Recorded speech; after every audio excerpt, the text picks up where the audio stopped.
by the time he came into power, which was, I think, 1984, 1985, I forget, it was very clear that the Soviet system would have to be reformed. Yeah, and so it was in 1985. Starting from 1985, Gorbachev started very gradual reforms, allowing for some limited private properties. He allowed constitution of private banks in the Soviet Union and so forth.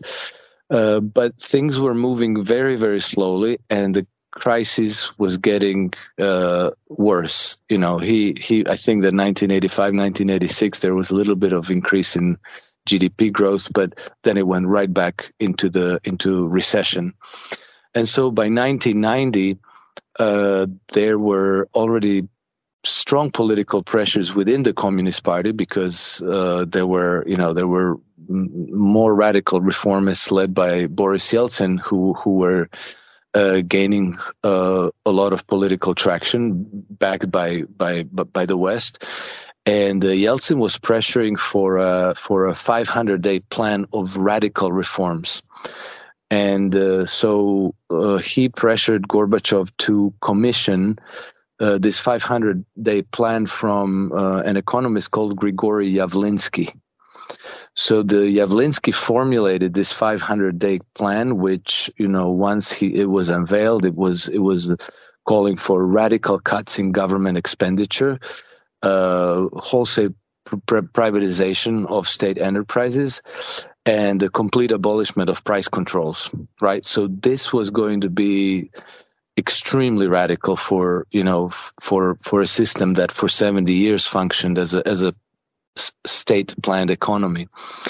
And so basically Gorbachev was accepting this plan, and however, what he wanted to do is to do it gradually, and this plan was requiring very substantial funding from the West, so that the state would be able to, over a period of transition, that they would be able to pay, state employees and pensions and their soldiers and so forth.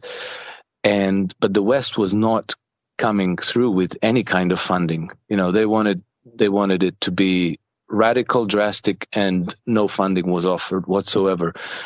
Jeffrey Sachs, who participated in this whole transition thing, was saying that Soviet Union would need something like $15 billion in funding every year for something close to a decade. So very, very serious funding was being required from institutions like World Bank or IMF, but they were not offering any. And so Gorbachev got cold feet. He was like, no, we cannot do this. We're going to wreck everything, and we're not going to have time to reform, And so he withdrew his support from Yavlinsky plan. And by the way, the Yavlinsky plan had already been drawn up at, Yavlinsky had been working on this plan before even he was commissioned to come up with it at Harvard with people like David Lipton and Jeffrey Sachs and Graham Allison. And I think the Swede Anders Arslund was also involved in formulating that plan. And so basically Gorbachev got cold feet. He was like, no, we cannot do this. This is absolutely reckless. And he withdrew his support. And then there was in August of 1991 there was a communist coup, because they didn't want these reforms, so they wanted to take back control of their government. And then there was very rapidly a counter coup, after which, so by the reformists. So first the communists mounted a coup which failed, and then the reformists mounted a counter coup. And then after the counter coup, Gorbachev was forced to resign. So he resigned as a general secretary of the Communist Party, effectively the country's prime minister, and then Yeltsin took over. And so in November of 1991, Yeltsin becomes the prime minister, and he gives himself the right to rule by decree. And by decree meaning any decree, even if it is illegal within the Soviet constitution. And so that's when the big program of reform is launched, radical, quote unquote, shock therapy transition. And that's when, the Soviet Union starts to come apart, enters into one of the greatest depressions recorded in the 20th century, definitely the longest lasting one, which was absolutely tragic for the Russian people. And so this is, people, many people in the West are aware that Vladimir Putin said that this transition was one of the greatest tragedies of the 20th century. But then, the Western media interprets it as him being nostalgic for the Soviet Empire. And no, the fact is that this was a period when something like 60% of Soviet population fell into poverty. The GDP contracted something like 50%. It was worse than during World War II, when the Soviet Union was under intense invasion from Germany.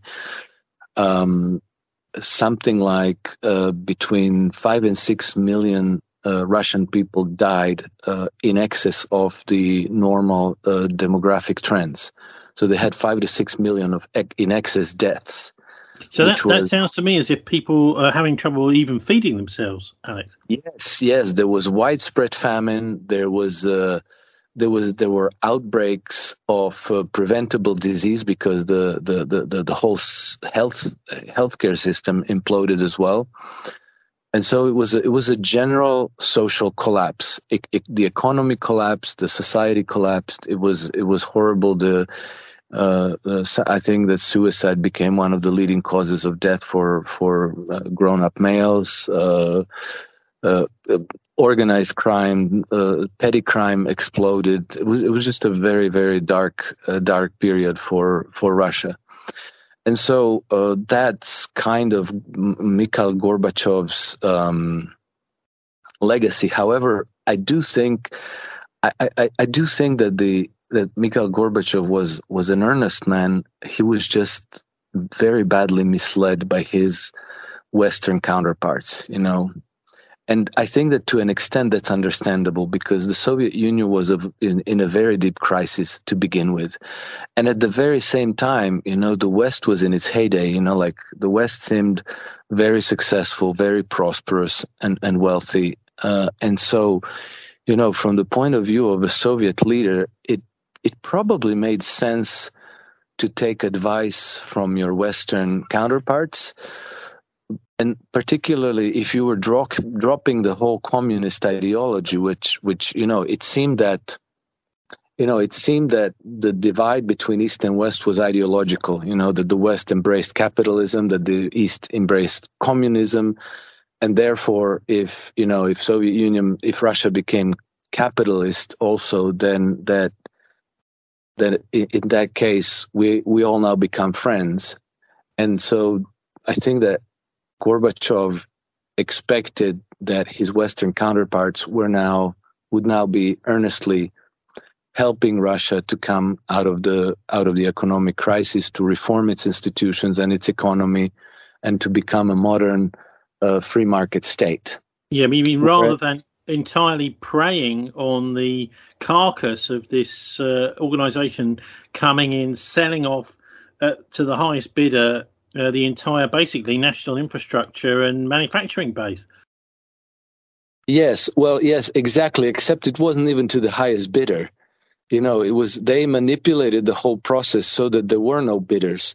And so, like Soviet, the remaining wealth, the enterprises and the resource riches of Russia were being taken with something like 99% discount to the book value. And then even lower than that. I mean, literally. So, hundreds of billions of these enterprises were being traded for literally a penny on the dollar. And so, that was an organized pirate raid on Russia, but it was not of course, nobody in the West said like, hey, like, why don't you open the gates and we'll come in and plunder everything? They said like, well, you need to reform your system, and we know how, and we're going to help you, and we're all friends now, and you can trust us. And so, Soviet leaders did, and even Boris Yeltsin trusted, Boris Yeltsin trusted them even more. He was ready to jump out of the airplane without a parachute because they told him so, and he did. So when he launched this shock therapy transition, that's in essence what he had done. He just like took all the advice that was packaged up for him by Western advisors, principally, a bunch of people from Harvard, and he implemented the program, and it was a complete disaster. But I think it wasn't like betrayal in the sense that they knew what they were doing. I think that they genuinely trusted their Western counterparts and went with their advice. So that was, I think that from Gorbachev's points of view, it was a mistake. It wasn't like a deliberate. It wasn't a deliberate harm to his country.